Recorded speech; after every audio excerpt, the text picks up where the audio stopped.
আসসালামু আলাইকুম। ঈদ মুবারক।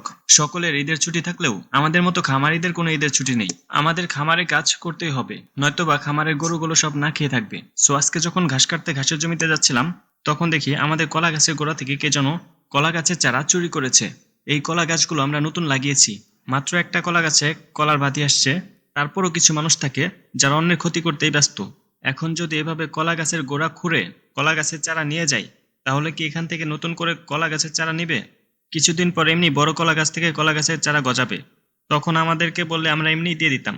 চুরি করার প্রয়োজন ছিল না। আল্লাহ যেন হেদায়েত দেয়। আমিন। 4-5টা বড় কলা গাছ হয়েছে, তার মধ্যে এই একটাই বাদি আসছে। আর আমাদের এখানে সচরাচর এই কলা গাছগুলো পাওয়া যায় না।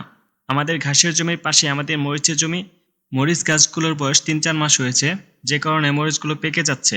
আর এরকম পুরো জমিতেই মরিচগুলো পেকে যাচ্ছে। আর এই মরিচগুলো আমরা এখন তুলবো না। কিছুদিন পর পুরো জমির মরিচ পাকিয়ে কিছুদিন পর পুরো জমির মরিচ ভালোভাবে পাকিয়ে গাছ থেকে তুলে রোদে শুকিয়ে মেশিনের মাধ্যমে ফাঁকি করব। আর এই মরিচের ফাঁকিগুলো আমরা আমাদের বাসায় রান্নার কাজে ব্যবহার করে থাকি। মরিচের জমি থেকে আমরা আমাদের ঘাসের জমিতে আসছি। আর এই ঘাসগুলো আমরা আমাদের পুকুরের পাড়ে লাগিয়েছিলাম, কারণ এখানে এই জায়গাগুলো ফাঁকায় পড়ে থাকে এবং জঙ্গলে পরিণত হয়। ঘাসগুলো লাগানোর কারণে এই জায়গাটা অনেক পরিষ্কার থাকে।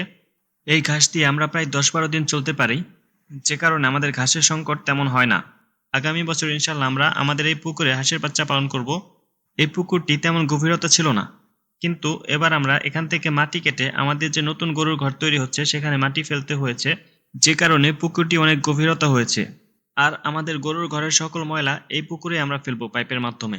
আমাদের এখানে গুড়ি গুড়ি বৃষ্টি হবার কারণে মাটি অনেক পিচ্ছিল হয়ে গিয়েছে এবং ঘাসের ওজন অনেক বৃদ্ধি পেয়েছে। ঘাস কাটতেও একটু সমস্যা হচ্ছে। আমরা বিকেলের এবং সকালের ঘাস একসাথে কেটে রাখি। এ কারণে আমাদের একটু ঘাস বেশি করে কাটতে হয়। প্রতিদিন মিনিমাম 4 আটি করে ঘাস কাটতে হয়। আর এই গুড়ি গুড়ি বৃষ্টির মাঝে গরুকে বাইরে খাবার দেওয়াটা অনেক বেশি কষ্টের, কারণ একটু পরপর বৃষ্টি আসে এবং বৃষ্টি এলে গরুকে ঘরে বেঁধে রাখতে হয়। আবার যখন বৃষ্টি চলে যায় তখন আবার ঘর থেকে বাইরে আনতে হয়। বর্তমানে আমাদের যে গরুর ঘরটি আছে সেখানে গরুকে খাবার দেওয়া যায় না। গরু থাকাটাই অনেক কষ্টকর হয়ে পড়ে। সো আমার মতো যারা ছোট খামারি আছে, গরুকে বাইরে খেতে দেয়, তাদের জন্য এই কাজগুলো সত্যি অনেক কঠিন। এ কারণে আমি মূলত আপনাদের সাথে গরুর ভিডিওগুলো শেয়ার করতে পারি না। আমাদের গরুর খামারের কাজটি সম্পূর্ণ হয়ে গেলে ইনশাআল্লাহ প্রতিদিন গরুর ভিডিওগুলো দেওয়ার চেষ্টা করব এবং আমাদের যে মুরগির খামারটি আছে সেগুলোও শেয়ার করব। আপনারা সবাই আমার জন্য দোয়া করবেন। আল্লাহ যেন আমাদের ব্যবসায় বারাকা দান করেন। আসসালামু আলাইকুম।